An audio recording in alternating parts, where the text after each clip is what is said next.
Hello everyone, welcome back to the channel. In this video, I'll show you how to export videos from Synthesia and save your finished AI video for sharing or publishing. First, open Synthesia and go to the project you want to export. Before exporting, make sure your video is completely finished and all the scenes have been reviewed.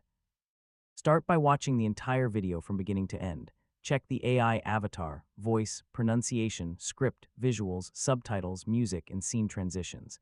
Pay special attention to small mistakes.